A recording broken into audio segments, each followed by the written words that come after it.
Before we get into the latest ESPN NFL Mock Draft, which will be posted on both the Chat Sports YouTube channel and on the NFL Draft by Chat Sports channel, if you want a post-Senior Bowl NFL Mock Draft, like the video for me right now.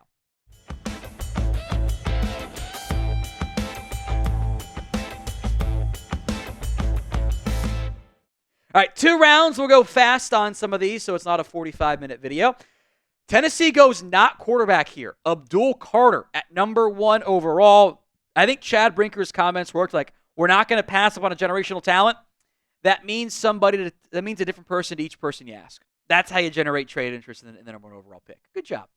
Browns at 2 also pass on quarterback, taking Travis Hunter. So 1, 2, 2, 1, depending on how you rank them, the general consensus top players in the draft go off the board. Quarterbacks wait until number 3 with Cam Ward going here to the New York Football Giants. They are thirsty for a QB. We all know that, and it would not be a surprise if they went down that path. Now, Mason Graham, number 4 to the New England Patriots, which, you can argue this is them just taking the best player available. That's fine with me. Hopefully, the Patriots are able to get back Christian Barmore from his blood clotting issue sooner rather than later.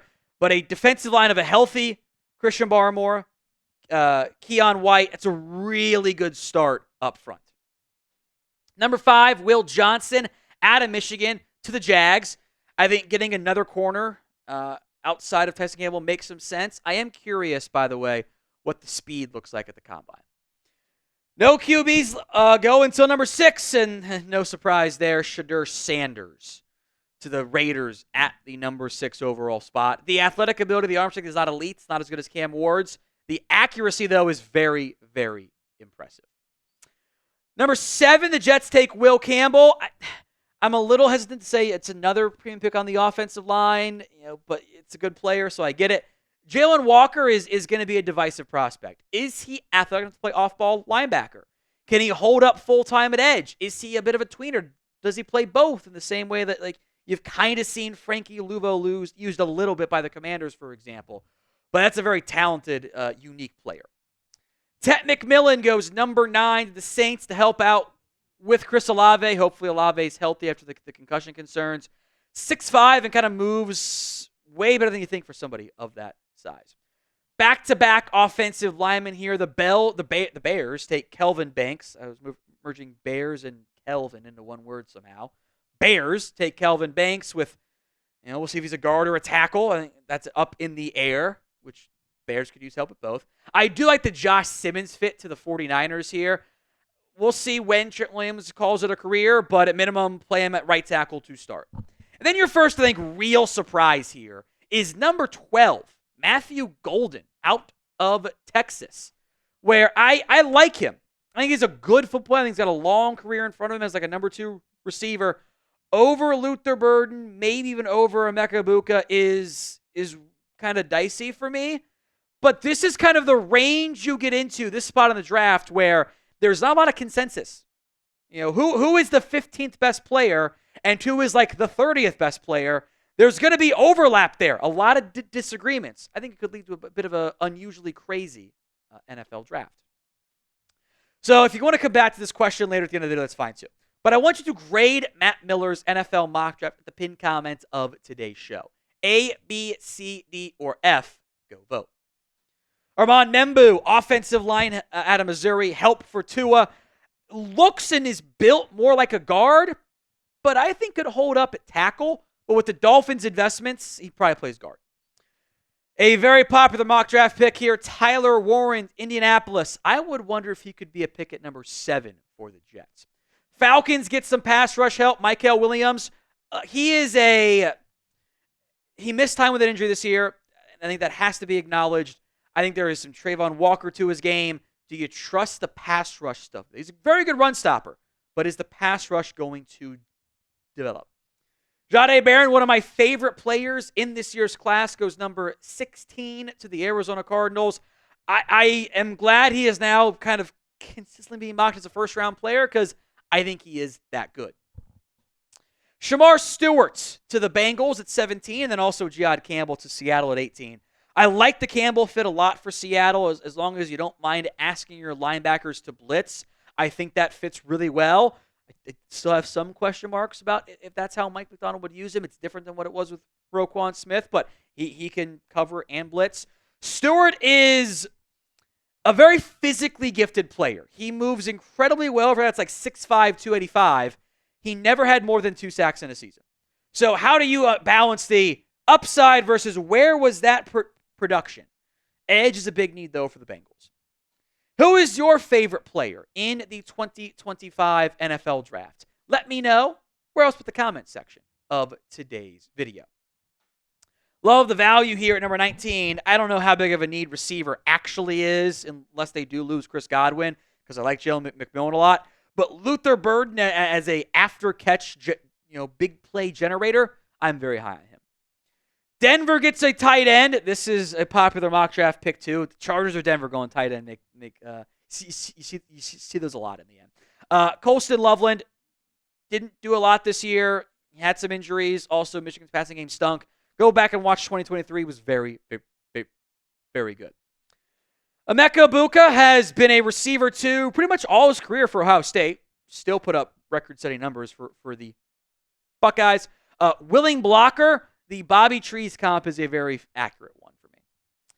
Ashton Jeanty to the Chargers. Here he is. Plenty of Cowboys fans very mad about passing on Jeanty for Matthew Golden, I am sure. I would bet he goes earlier than this. I think he's too good. Even in a great back class, he's going to be a pretty consensus round 1 pick. He's going to be high on the boards when teams are on the clock pretty consistently. All right, Josh Connolly out of Oregon to Green Bay in round 1. They always find talent in the first round or outside the first round offensive line, but this is an immense upside player, former 5-star recruit. Minnesota getting defense tackle up also makes sense. Walter Nolan, again, it's an upside play. I don't love the consistency yet, but the traits are certainly there. Today's show is made possible by Game Time. They got a new feature. It's called Game Time Picks that makes getting tickets for events, whether it's sports, concerts, comedy, theater, everything else in between, easier than ever. It filters out the fluff to only show you incredible deals on great seats. So you don't have to waste time searching through thousands to find the best value. Keep an eye out for the super deal. It is the best value for any given event. We've also got other tiers like amazing, great, flash sales as well sometimes. The Game Time guarantee is this. If you find tickets in the same section and row for less, Game Time will credit you 110% of the difference. So download the Game Time app today, create your account, and use code CHATSPORTS for $20 off your first purchase. Terms do apply. But again, create your account, redeem code CHATSPORTS, CHATSPORTS, for $20 off your first purchase. Link will be in the comment section and the description of today's show. Let's go to Houston at 25, Rams at 26 here. First up is Houston. There's your guard. I get a little bit worried about investing so much into the offensive line, but I think Booker is a reliable, very good starter, plug-and-play type of option here. Rams go cornerback, and this is a guy that I like because when you have a long, athletic, lanky corner like Azareye'h Thomas is, Wanya Thomas' brother, by the way, Cowboy safety, that guy typically doesn't last all that long. I'm excited to see how he tests at the Combine as well. Ravens go offensive line here. Jonah Savaiinaea, who I think is probably going to be a guard, which is his play style in the NFL. He's played all over the offensive line for Arizona, so shouldn't be a huge issue. Like the value here for Derek Harmon at 28. Again, pick your second best defense tackle behind Mason Graham. There's like 4 or 5 guys that fit that mold. One will probably go top 20. One might fall outside of round 1. All right, Commanders take James Pierce, 29 overall. Like that fit. Athletic edge rusher. Hopefully not the off-field concerns, but reminds me some of Randy Gregory play style-wise. Not a great run stopper. Fits well with Dan Quinn. Nick Amonwori, the athletic safety from South Carolina. I want to see him be more physical, but the tools are very impressive. All right, Eagles at 31. They get a steal in classic Eagles fashion. Howie did it again. Mike Green out of Marshall, I think, has a chance to go like top 15 in this year's class. fits well with what the Eagles want at edge and maybe need with some upcoming, free agents and whatnot. Be a steal for Philly. And I like Kenneth Grant at 32 overall. Run-stopping defensive tackle who's got great athletic ability. Number 33, Trey Amos to the Cleveland Browns, and then Malachi Starks at 34. Couple of issues I had with the Matt Miller mock draft as things kind of moved along. The biggest of which was this. The Browns take Travis Hunter, who can play receiver and corner, and then they also drafted a good corner in round 2. Is he just a receiver for you now, or what's your overall game plan there? Safety-wise, the Giants just drafted Tyler Nubin, and I get that Jason Pinnock, who's played well as a free agent, but you're going to get a corner or quarterback and then go get another good player. Great, love the value. Another safety, though, is a little bit interesting to me. Now, we'll have more NFL videos for you right here on the channel. Hit that sub button so you don't miss out. YouTube.com/chatsportstv. Tennessee, who drafted 2 tight ends last year, ignoring the offense line, which they desperately need help for, and take Carson Schwarzenegger, who I like. Former walk-on, impact linebacker. Positional need doesn't make a lot of sense to me. I would have just taken Donovan Jackson, frankly. I think that would have made a lot of sense as the Jags take him at 36 overall. Number 37, Donovan Ezeraku out of Boston College. Argument made was that the Raiders need another pass rusher opposite Max Crosby, which, okay, sure. Maybe you're out on Tyree Wilson. You think you're going to lose Malcolm Kuntz. At that point, edge becomes a need. Another front 4 player for the Patriots, Jack Sawyer, which, again, sure, I would like to invest at some point in the offense. Well, maybe they did in free agency. I would have loved Amarian Hampton to the Raiders. He goes 39 to the Chicago Bears.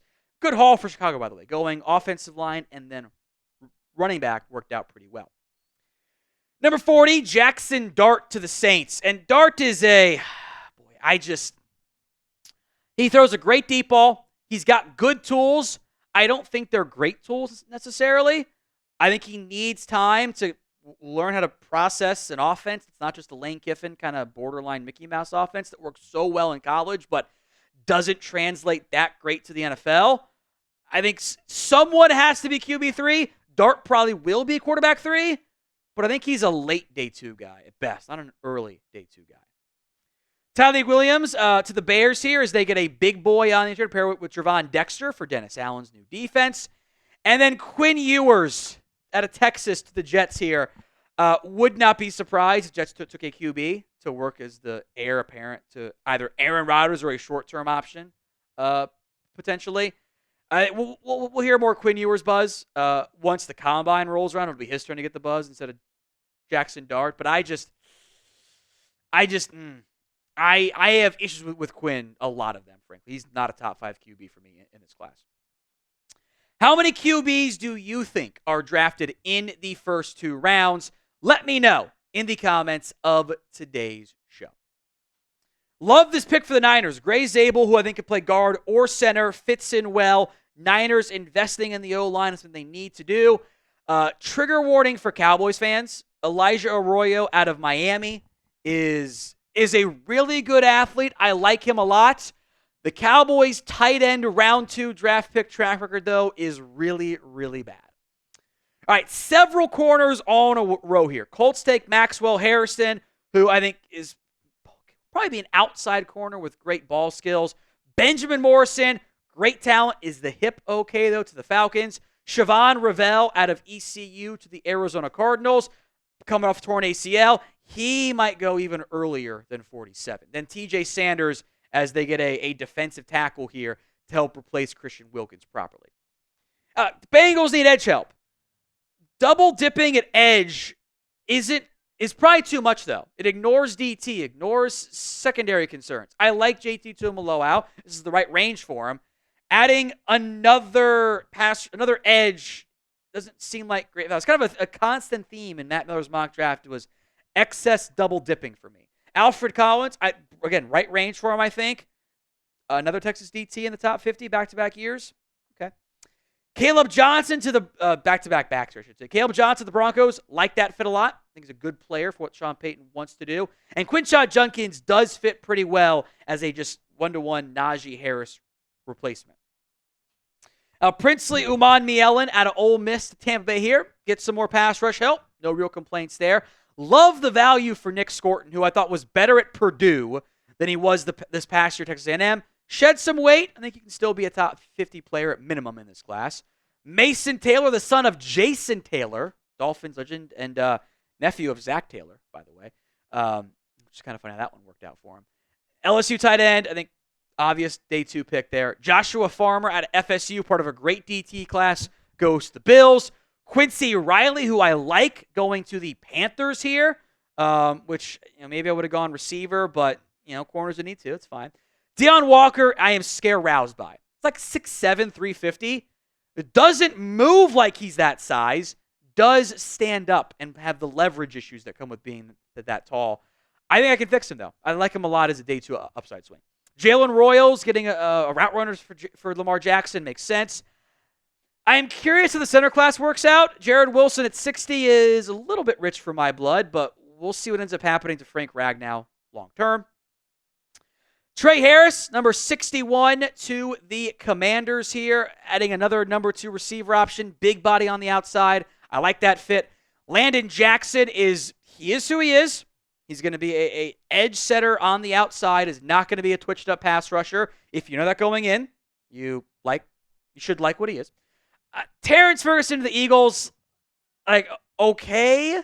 I don't know if you need to spend a premium pick on a number 2 tight end behind Dallas Carr. That seems like not great investment usage there. And then Travion Henderson would be a very fun fit for the Chiefs. And not as expensive as the first-round pick they spent on Clyde Edwards-Helaire years ago.